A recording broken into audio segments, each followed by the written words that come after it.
ñu wax sa candidature, vous êtes candidat à la présidentielle de 2024 wala candidat à la candidature, c'est selon mais nga nekkoon ministre sous le président Abdou Diouf, président Macky Sall dénkoon la kuréel bi nga xam te ni moom moo na évaluer toutes les politiques publiques. loolu tamit nombal tànk bu am solo la. boo assurer lu mel noonu est-ce que mën nga indi leneen lu bees lu wuteeg doxalin bi nga xam ne nii moom moo fi nekk jamono ji. jërëjëf mën naa wax ne question bu am solo nga posé Mouhamadou lu tax question bu am solo nga posé parce que man responsabilité yi ma président Macky Sall jox et maa ngi ko siy gërëm parce que may na ma occasion ma servir sama dëkk. et képp ku ma may occasion ma servir sama dëkk defal na ma chance boo xam ne xañ na ko yeneen Sénégal yi kon man bu dee góor laa am naa nu ma war a nekkee ak moom. léegi dama bëggoon wax ne président bi position bi ma defoon mooy position xool lu doxul mooy que man rek parce que may la première personne bu présider cette commission bi masul am avant man maa ko téye pendant 5 ans taxawal ko génne doctrine wax nu muy demee wax nu muy taxawee man may la seule personne y compris dans la majorité actuelle ak membre gouvernement bi man maa def diagnosticu économique du Sénégal ak diagnosticu société sénégalaise ak diagnosticu politique publique mooy wane ne tey bu dee Sénégal dafa feebar ñu wax koo faj man rek maa xam li ko dal ñi si des yëpp mën nañoo wax jox ko garab gu xonq jox ko paracétamol jox ko lii mais ay symptômes rek la ñuy gis. mooy sëqat la ñuy gis. mais sëqat bi lu ko waral ak lu tax muy sëqat est-ce que cancer la est-ce que tuberculose la est-ce que leneen la man maa yoroon kuréel gi nga xam ne moo may permettre mu dugg si biir politique publique yi xam liy metti xam nuñ koy faje xam nuñ ko war a defee. moo tax rôle boobu laa doon jouer rôle boobu nag comme ni may faral di ko wax du rôle football je ne suis pas un joueur. soluma mayo laaluma bal bi du ma entraîneur du ma arbitre central man sama rôle moo nekkoon arbitre VAR dama tëju fële si sama bureau action bi passé ñu ne ma Ibrahima ki lii nii baaxoon na man ne leen non lii warul woon demee nii lii nii faute la man leen faute la parce que laal na ko ak loxo bi ñetti yoon rapport président de la République nga ko doon jox. donc man samay rapport directement président de la République du exécutif du premier ministre masuma wax ak premier ministre masuma liggéey ak premier ministre parce que sama rôle du woon loolu. président moo ma ne xoolal ma lu dëng nga wax ma may xool nag di xool liy dëng di ko wax si jub aussi ak di wax sama diggante ak yàlla. moo tax d'ailleurs bi ma président bi nommé ne ma kaay ma defal ma lii dama ne ko président mën naa ñëw def ko mais si kaw benn condition mu ne ma lan ma ne ko condition bi may laaj mooy que institution bi day apolitique bëgguma ku laal politique tax si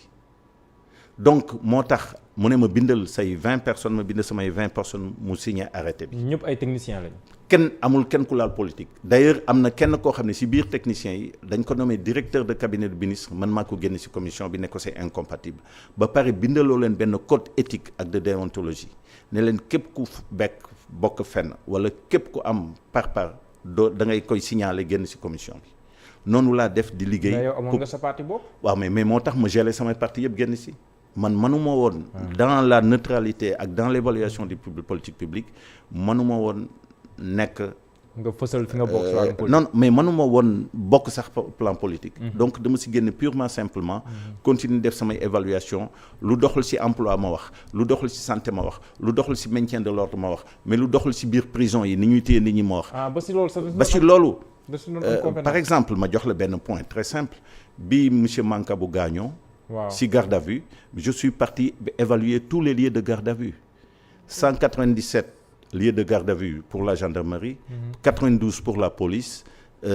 37 prisons ainsi de suite donc et 9 en construction donc yooyu yëpp dama dem évaluer pour càmbar ne leen def ay proposition nag ne leen bu ngeen bañatee nit force de l'ordre di téye ko mu gaañu seen loxo wala nit ñi naan dañuy gaañ seen loxo leen tuumal di yàq seen der lii ak lii la ñu war a def de la même façon bi xale yi gaañoo si maintien de l'ordre bi nee na mars 2021 mais xale yi gaañu yëpp dama def ay recommandations yu leer nañ wax conditions ñu war a intervenir doctrine d'emploi préparation intervention yi bu ñuy intervenir yan arme yan munition moo mën a am ba nga xam ne kenn lii yëpp et même presse bi am na ay tenues yoo xam ne dañ ko war a am. et am na aussi. mais même da ngay gis sax ñu sol gilet presse bi yenn saa yi da leen di gazé. mais c'est ça loolu yëpp dafa di loo xam ne dafa war a am mais gazé ku yor tenue de presse kooku normalement boo yoree benn police boo xam ne li ñuy oowee inspection police mooy la police des polices. bu dee dox na normalement. ñooñu noonu ñoo war a sanctionner ñooñu et sanction war na. parce que ñoom li ñu doon wax mooy danoo jot ndigal maanaam ñoom. bu leen nee ndigal bu kenn taxaw fii ñoom amul xaaj ak seen ku fa taxaw rek da lay. déedéet la première règle. Mouhamadou bi nga xam ne moom la ñuy wax képp ku yore doole mooy que amoo droit exécuter ordre bu illégal tout ordre illégal exécuté par un agent des forces de défense et de sécurité c'est interpeller sa propre responsabilité sa chef bu la joxee ordre illégal mais da nga naan du ma ko def ah oui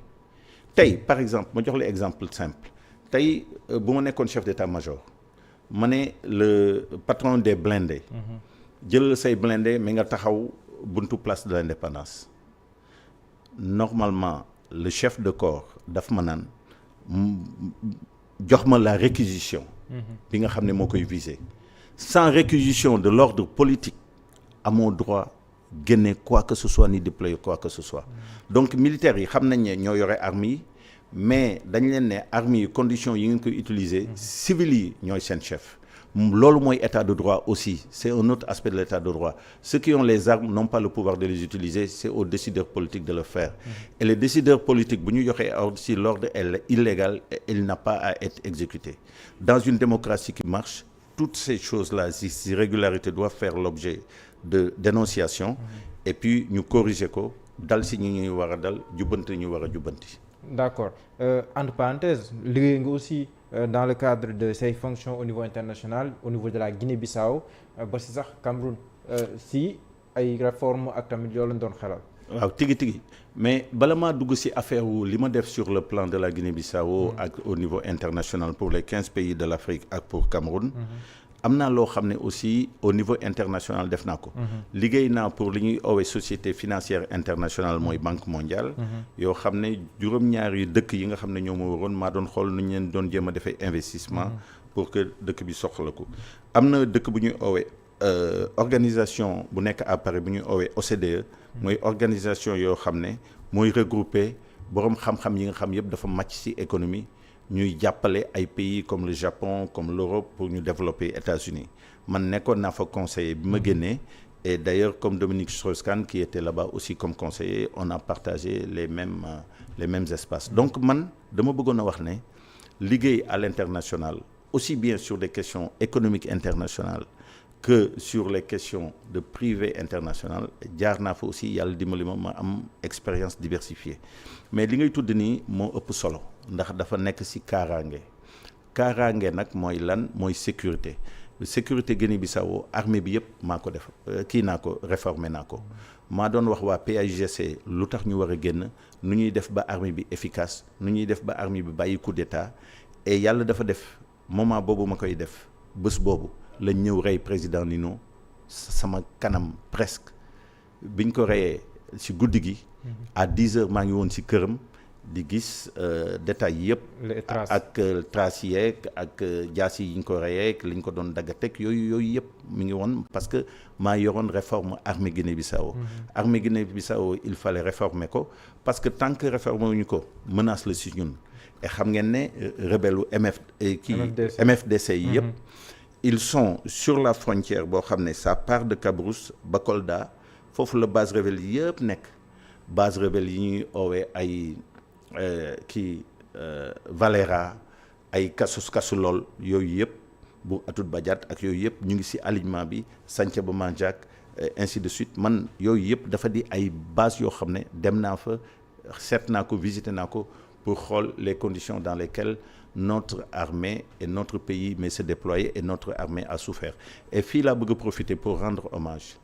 à tous les militaires et à tous les soldats qui sont tombés en Casamance au nom de l'unité nationale et au nom de l'intégrité territoriale dafa di ñoo xam ne dañ leen amel lu bari boo jëlee ay combat comme Fodé Kaba bu ñu la waxoon li ñu doon fay militaires yi par bés di nga rus yow mi nga xam ne yaa daan nelaw ñoom ñu toog di la protéger dëkk nag bu amee ñoo xam ne dañuy dem di sacrifier wu joxe seen lépp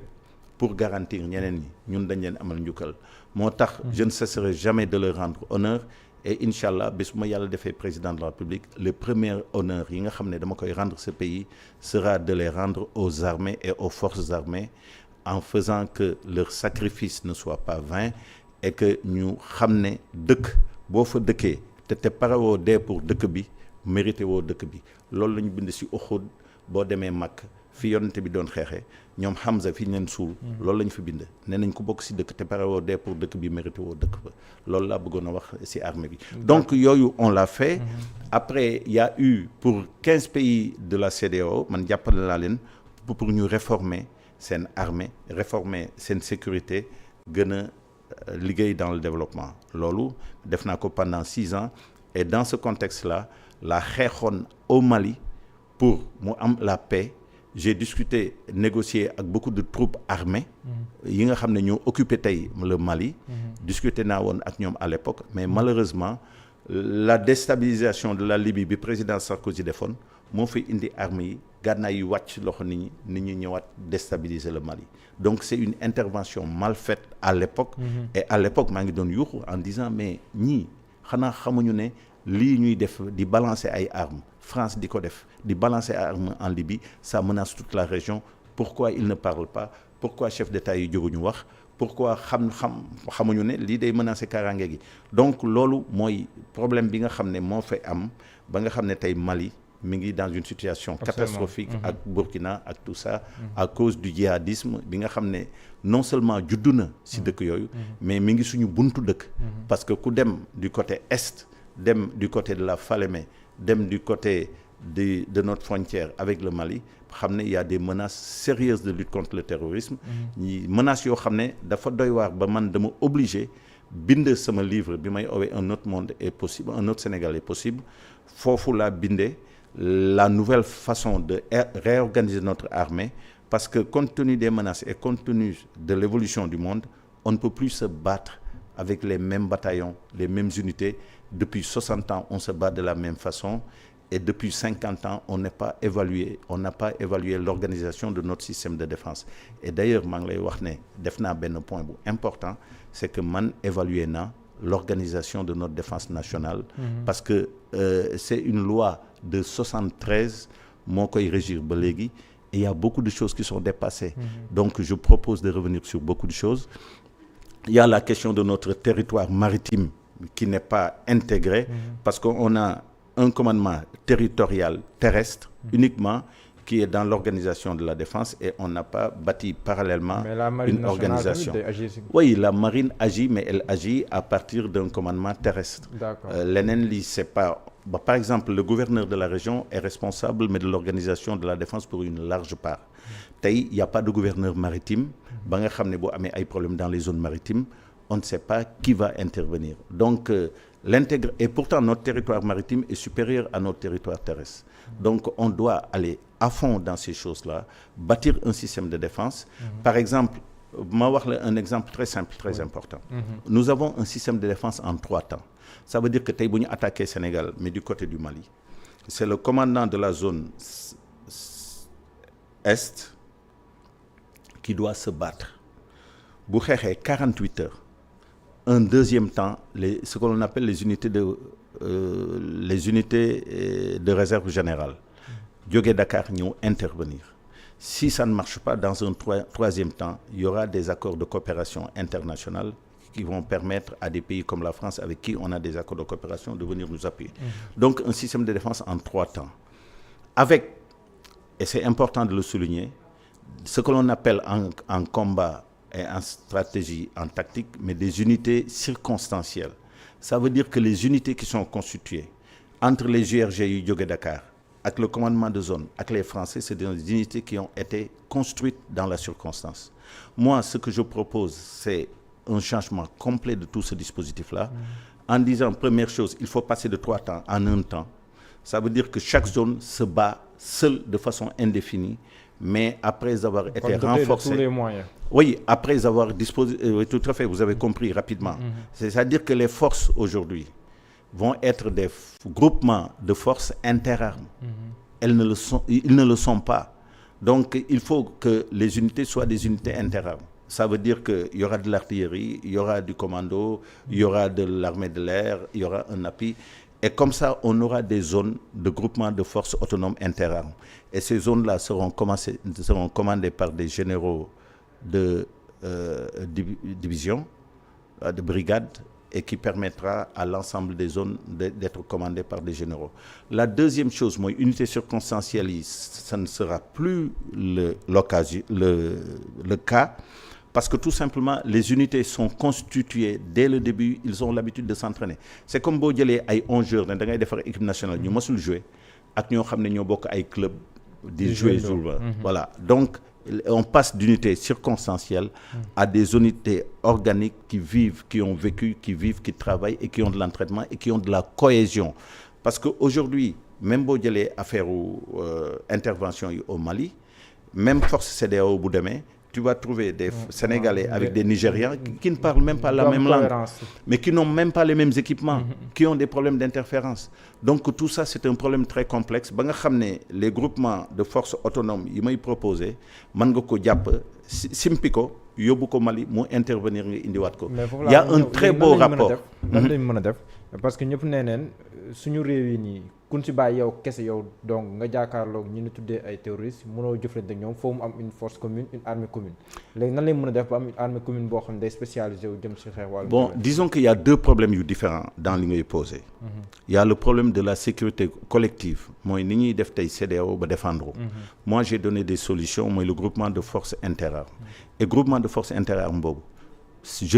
je pense que ça doit être vendu à tous les pays de la CEDEAO. Tous les pays de la CEDEAO, si nous adoptons le modèle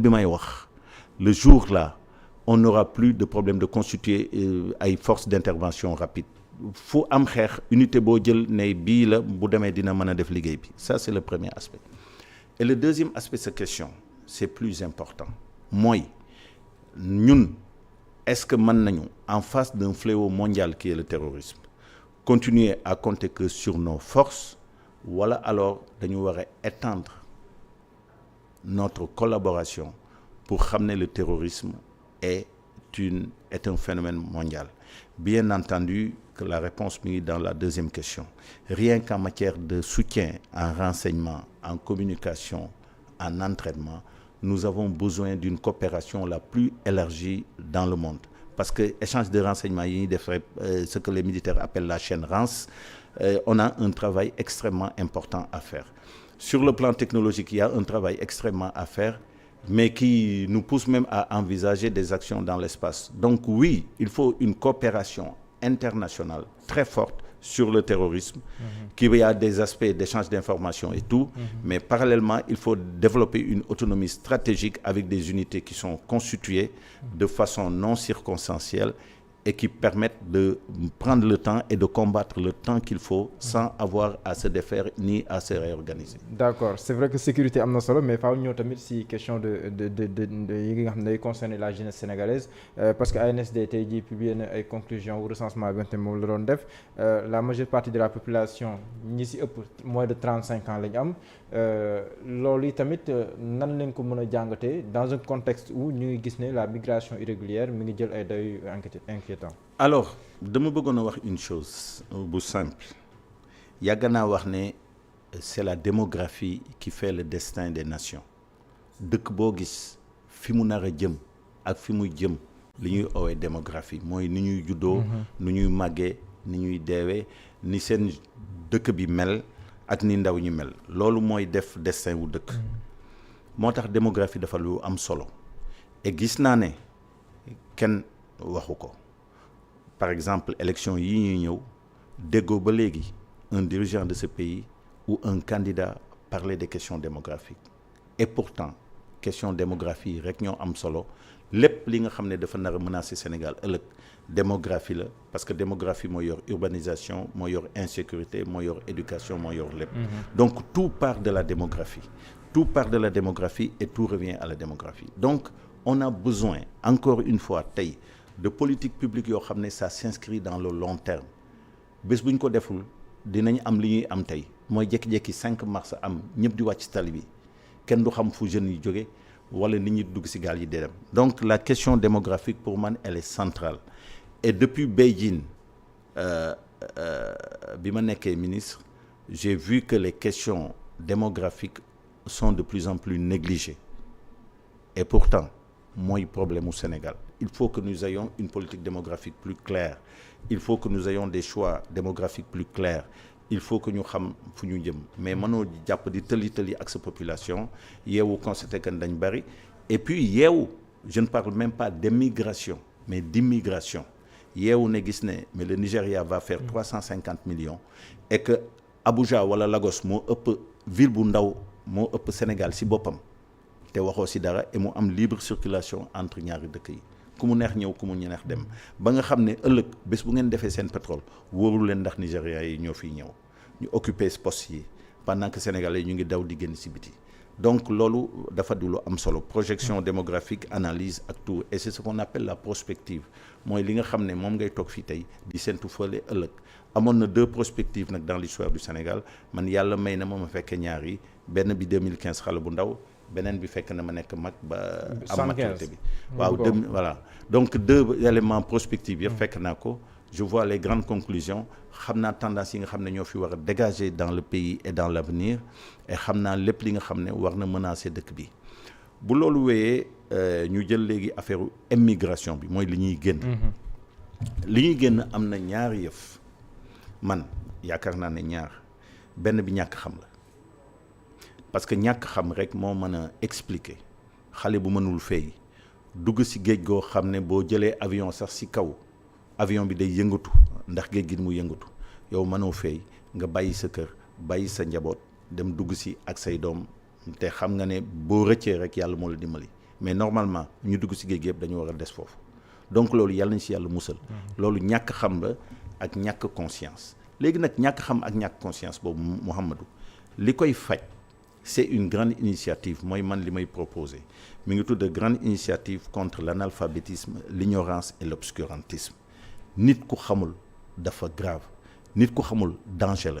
yàgg naa wax ne société boo xam ne nit ñi dañu xam ku nekk da ngay aar sa morom mais société boo xam ne nit ñi xamuñu dañu ignorant mais ku nekk da ngay gaañ sa morom chacun est un danger pour l'autre loolu laa bëgg a wax ne Sénégal la première tâche la première urgence moo ñu jéem a xeex contre ñàkk xam ak ñàkk yeewu ak ñoo xam ne dañu leen gëlëmal tëj seen i bët ba nga xam ne du ñu xàmmee li baax ak li baaxul deuxième chose bi aussi qui me paraît important mooy que boo jëlee immigration clandestine bi jël ñàkk xam bi mais am na beneen affaire bu ci tegu boo xam ne man moo ma gën a metti mooy dañ ne pétrole am na fi gaz am na fi muy dëgg gouvernement bi di ko wax muy lu dëgg gouvernement bi wax na dëgg Sénégal war na am gaz war na am pétrole di war na mel ni Qatar loolu yëpp di ay waxu ju dëgg mais boo toogee ba xale yi boo leen waxee lu dul luy dëgg duñ la gëm c'est que loolu moom la ñuy ooy manque de confiance manque de confiance nag mooy mën nga wax dëgg mais ñi ngay wax dëgg duñ la déglu parce que il faut nga déglu nit boo ko déggee ba pare nga jéem a réfléchir boo ko réfléchir ba pare nga jéem a def sa comportement tey nekk nañ ci benn situation boo xam ne ñiy diriger il n'inspire plus confiance li tax du ñu inspirer confiance bari na mais li ci gën a mag mooy nga wax te defoo li ngay wax li ci gën a mag mooy nga dig te toppoo say digle li gën a mag mooy nga digle leen sangu ñoom ñu gëstu gis ne sangu woo yooyu yëpp ay forme de discrédit la yooyu indi sur l'autorité yoo xam ne bés bu ko dalee kenn dootu ko gëm donc tey bu ñu génne waatoon de 10 milliards de zircon 10 milliards de pétrole ak or nit ñi dañuy continuer daw parce que amatuñ confiance nan lañ koy rétablir confiance ñu ngi koy rétablir bu dee nit ñi changer nga leen il faut que koo xam ne crédible na yàgg a wax dëgg ñëpp xamee ko ci dëgg kooku bés bu waxee nit ñi dañ ko dégg c'est à ces gens-là de porter ce discours bu ñu waxee du leen gëm donte ne sax yenn saa ñu wax ñu dëgg mooy li ma lay wax am na saar bu tudd Asaf 61 ak beneen saar bu tudd 63 ci alxuraan almunaafiqun yàlla dafa ne lu tax li ngeen di wax du ngeen ko def bokk na ci li ma gën a bañ ngeen di wax loo xam ne du ngeen ko def mais mu wax 2 sarts plus loin wax bi mini mooy continuer daf ko suspendre continuer ko si bële ne am na ñoo xam ne même bu dee li ñuy wax dëgg la duñ leen gëm ndax ay naafeq lañu donc c'est très compliqué pour être un comme j'ai l'habitude de dire mi ngeen baal ma si terme bi mais pour être un ku dul wax dëgg benn yoon rek doyul il faut nga def ko defaat ko boo ko defee defaat ko am na benn moment boo xam ne da ngay basculer parce que yàlla ay turam yëpp yërmande la ba nga xam ne bu la feeñalee si yëf wala mu weer la si yëf rek mais c'est que da nga ko defaat ko dëgg si moo tax yàlla nañu yàlla musal ba suñuy kaddu méngoog suñuy jëf. d'accord boobu dina tax ñu éviter li alxuraan di wax li ma taxuloon ma la taf'aluun. léegi waxtu bi daanaka jeex na dañuy dem directement ci question d'actualité yi. Ousmane Sonko.